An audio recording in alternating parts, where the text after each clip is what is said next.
السلام علیکم ورحمۃ اللہ وبرکاتہ۔ جناب کیسے ہیں آپ سب؟ امید کرتا ہوں آپ سب خیریت سے ہوں گے۔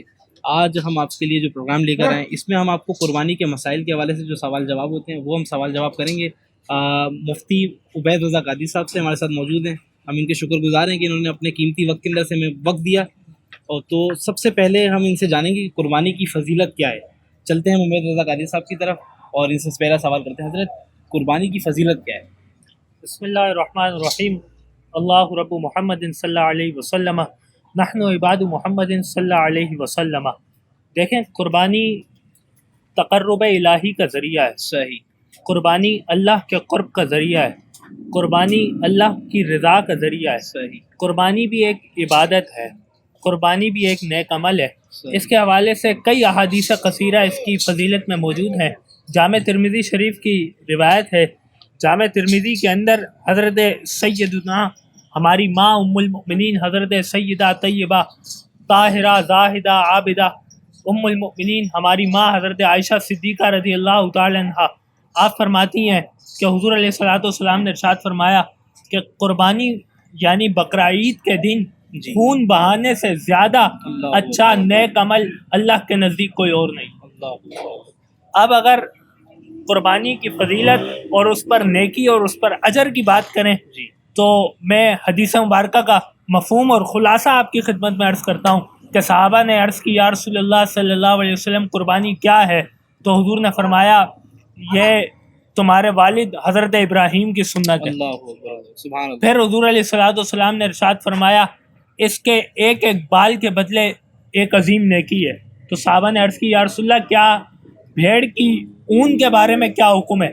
تو حضور نے فرمایا، اس کا چھوٹا بال ہوتا ہے، اس کے بدلے بھی ایک عظیم نیکی ہے۔ اللہ اکبر۔ تو قربانی کی بہت فضیلت اور اہمیت ہے، لیکن میں یہاں پر ایک بات کہنا چاہتا ہوں، قربانی دکھاوے کے لیے نہ ہو، صحیح، اللہ کی رضا کے لیے ہو۔ کیونکہ بخاری شریف کی حدیث مبارکہ انما الاعمال بالنیات، اعمال کا دار و مدار نیتوں پر ہے۔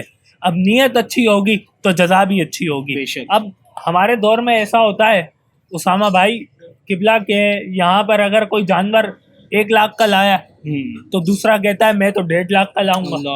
کوئی جانور 1.5 لاکھ کا لایا تو دوسرا کہتا ہے جناب میں تو اس کی ٹکر میں 2 لاکھ کا لاؤں گا۔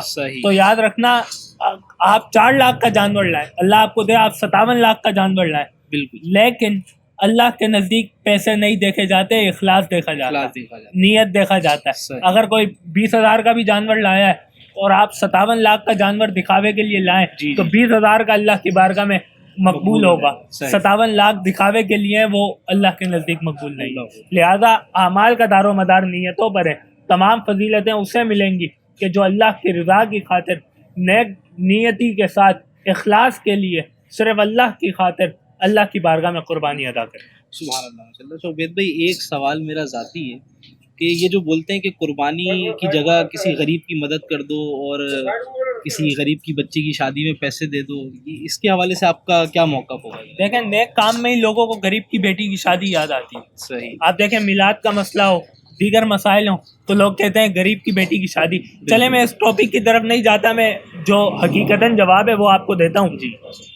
قربانی ایک عبادت ہے، صحیح، اور بہت سارے لوگ واقعی یہ اعتراض کرتے ہیں کہ قربانی کی جگہ کسی اور مصرف کے اندر یہ پیسے صرف کر دیے جائیں۔ صحیح۔ تو یاد رکھیں، بدر کا موقع تھا، حضور علیہ الصلوۃ والسلام بدر کے دن وہ معاملہ تھا کہ آدھی کھجور دن میں کھاتے آدھی رات میں کھاتے۔ صحیح۔ لیکن وہ بدر کے سال بھی جب ذی الحجہ آیا نا تو سرکار نے قربانی فرمائی۔ اللہ اکبر، اللہ۔ اس سے بڑی کیا دلیل ہوگی؟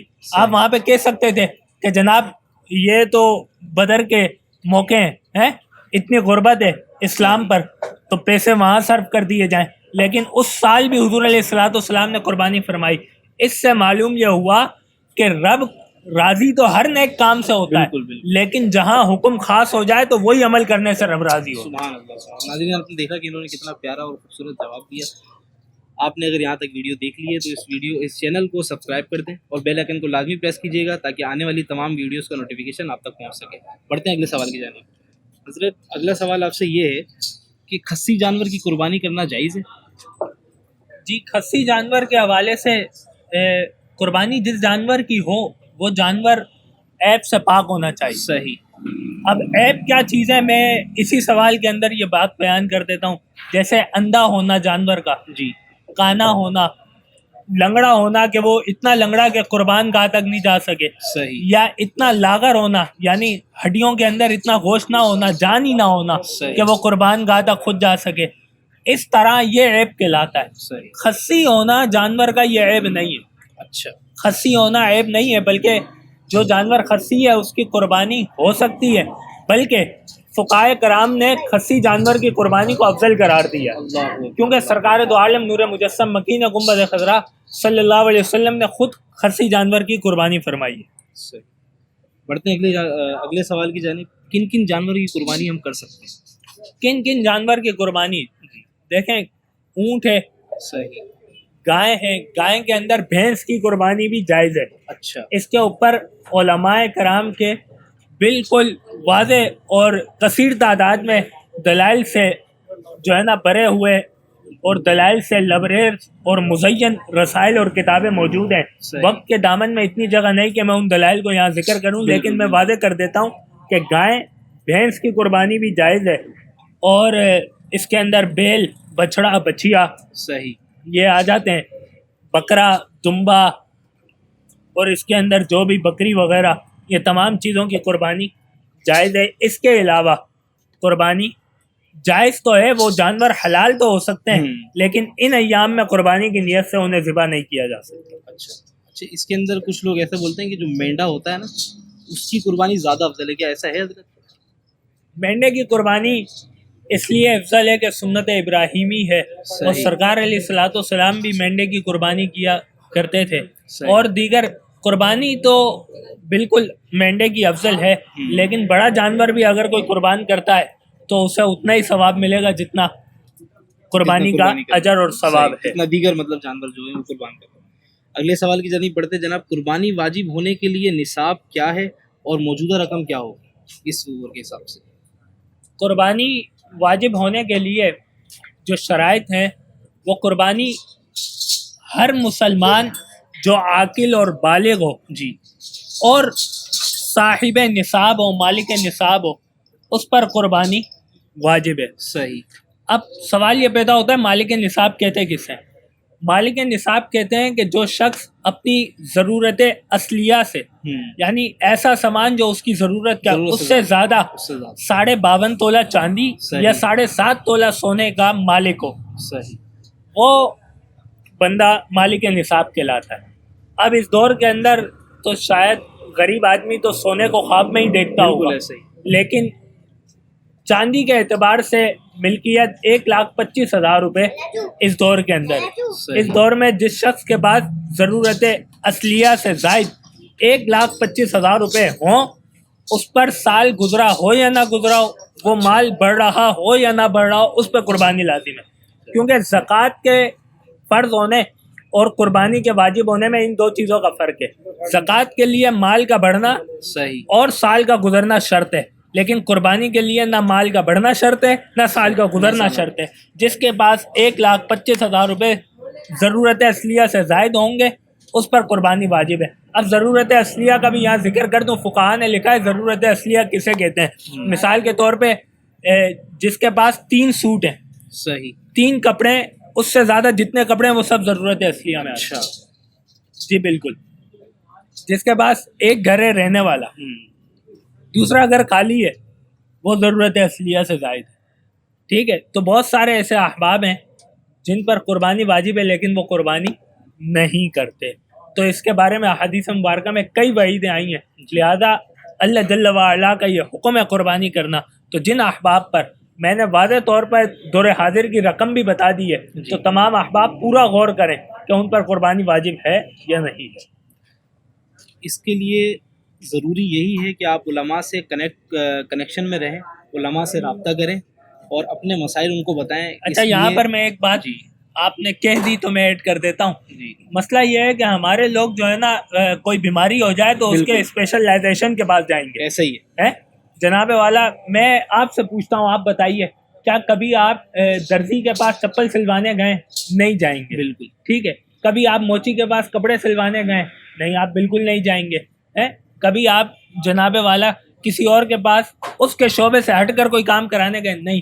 لیکن میں نے یہ دیکھا ہے اسامہ بھائی، جب دین کی بات آتی ہے نا تو چوک پر بیٹھ کر، ہوٹل پر بیٹھ کر لوگ کہیں گے، میں یہ کہتا ہوں بھائی آپ کون ہیں، آپ کی حیثیت کیا ہے؟ کیا آپ کے گھر کی شریعت ہے یا آپ کے والد گرامی کی شریعت ہے؟ نہیں، نہ آپ کے والد کی شریعت ہے نہ آپ کے گھر کی شریعت ہے. ہم مکلف ہیں شریعت کے، اور شریعت وہی ہے جو اللہ اور اس کے رسول کا حکم ہے، جو علماء نے فرما دیا. لہذا جب کوئی دین کا مسئلہ ہو تو اپنی رائے قائم کرنے سے بہتر ہے کہ آپ علماء سے رجوع کریں، اپنی قریبی مسجد کے امام صاحبان سے رجوع کریں، مفتیان کرام سے، دارالافتاء سے رجوع کریں، اور ایسے لوگوں سے رجوع کریں جو دین کی سمجھ رکھتے ہیں، تو انشاءاللہ سیدھی راہ آپ کو نظر آئے گی. اچھا عبید بھائی، ایک سوال اس سے یہ نکلتا ہے کہ جیسے اب کوئی بندہ ہے جس کے پاس اپنے گھر میں تو وہ رہ رہا ہے، لیکن اس کے پاس ایک اور گھر بھی ہے. اب یہ ہے تو ضرورت اصلیت سے زیادہ، لیکن اس کے پاس کیش میں ایسی کوئی رقم موجود نہیں کہ جس سے قربانی کر سکے، اس کے لیے کیا مطلب حکم ہوگا؟ اچھا، بہت سارے لوگ ایسا ہوتے ہیں کہ جن کے پاس مال تو ہوتا ہے لیکن کیش کی صورت میں نہیں ہوتا، صحیح. اور وہ قربانی نہیں کرتے.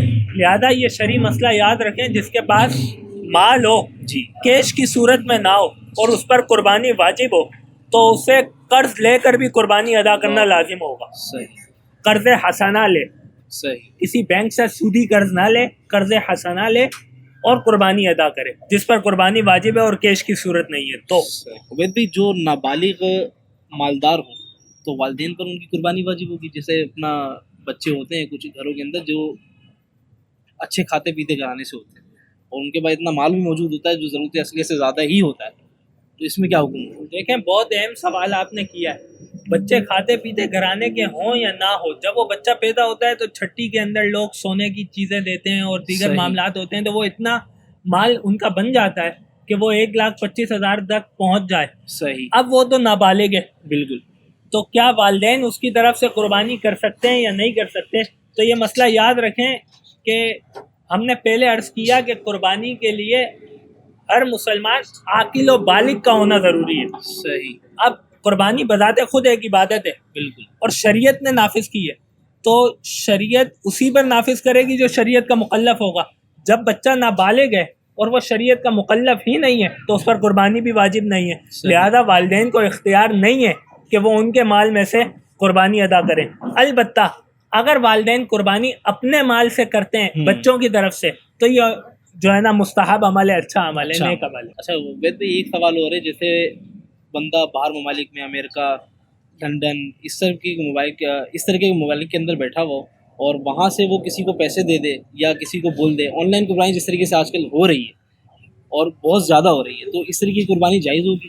اس کا بھی وہی اجر ملے گا؟ دیکھیں، آن لائن قربانی کے بندہ امریکہ میں ہو اور کراچی میں وہ جو ہے نا ویب سائٹ کے ذریعے آرڈر کر دے اور عید والے دن اس کی قربانی ہو جائے، تو اس کے اندر یاد رکھیں دو باتیں، چند باتیں آپ ذہن نشین کر لیں.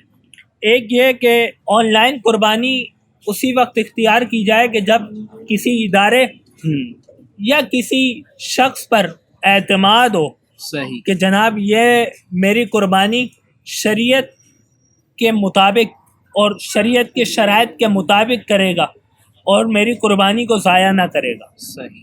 دوسری بات یہ کہ آن لائن قربانی کے اندر وقت کا متعین کرنا یہ کس طرح ہوگا، کیونکہ بندہ امریکہ میں ہے، قربانی کا آرڈر کراچی میں اس نے دیا ہے. صحیح. اب یہ ضروری تو نہیں ہے کہ کراچی میں جو عید کا دن ہو وہ امریکہ میں بھی عید کا دن ہو.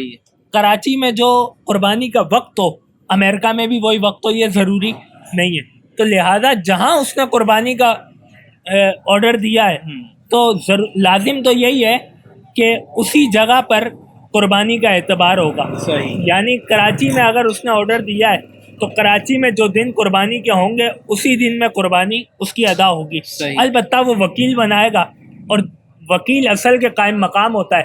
جب صحیح. اصل خود یہاں وکیل موجود ہے تو یعنی اصل موجود ہے، اصل موجود ہے تو بذات خود اس کی طرف سے قربانی ہو رہی ہے. صحیح. ہاں، اب اس نے امریکہ سے ویب سائٹ پر آرڈر دیا اور یہاں پر آرڈر جب پہنچا جب قربانی کا وقت ختم ہو چکا تھا. صحیح. تو اور انہوں نے قبول بھی کر لیا، جانور بھی موجود ہے، تو پھر اس کو صدقہ کر دینا لازم ہوگا. صحیح. میرے پہ ایک سوال میرے ذہن میں یہ ہے کہ قربانی جب ہم کر لیتے ہیں تو گوشت بانٹنے کی جو تقسیم کا جو طریقہ ہے وہ کیا ہوگا؟ قربانی کے گوشت بانٹنے کی تقسیم کا طریقہ 3 حصے کر لیں. صحیح. ایک حصہ اپنے لیے، ایک حصہ رشتہ داروں کے لیے، صحیح. اور ایک حصہ غرباء کے لیے. یہاں اگر میں ایک بات کہوں تو ایک حصہ اور ڈال دیں جو سادات کے لیے. اللہ اکبر. اللہ. سادات کے لیے میں کہتا ہوں جو حضور علیہ الصلوۃ والسلام کی شفاعت حاصل کرنا چاہتا ہے نا، کیونکہ سادات سفید پوش ہوتے ہیں، بالکل. وہ اتنے کریم ہوتے ہیں کہ کسی کے در پر نہیں جاتے، اللہ اکبر. اور ان کا ددیال اور ننیال ایسا ہے کہ بادشاہ خیرات لینے ان کے در پہ اللہ آتے ہیں. اکبر. اللہ. بے شک. لہذا رسول اللہ کی شفاعت کو حاصل کرنے کے لیے سادات کو بالخصوص قربانی کے گوشت میں یاد رکھیں، کیونکہ ایسا کیسے ہو سکتا ہے کہ ہم اللہ کے رسول کی حکم کو بجا لائیں اور اس پر تعمیل کریں، لیکن رسول اللہ کی اولاد ہی گوشت کے لیے ترستی رہے. تو یہ بالکل بھی ایک مومن کے لیے جو حضور علیہ الصلوۃ والسلام کا چاہنے والا ہے، حضور علیہ السلام کے آل سے محبت رکھنے والا ہے، اس کو گوارا نہیں ہو سکتا. اللہ. بڑی پیاری بات کی، اور اسی بات کے ساتھ ہم اس پروگرام کا اختتام کرتے ہیں. آپ اس ویڈیو کو زیادہ سے زیادہ شیئر کریں اپنے دوستوں کے ساتھ، رشتہ داروں کے ساتھ، بھائیوں کے ساتھ، تاکہ یہ ویڈیو زیادہ سے زیادہ لوگوں تک پہنچ سکے اور اس سے بہت سارے لوگ مستفید ہو سکیں. ملتے ہیں آپ سے اگلی ویڈیو میں، جب تک کے لیے ہمیں اجازت دیں. السلام علیکم ورحمۃ اللہ وبرکاتہ.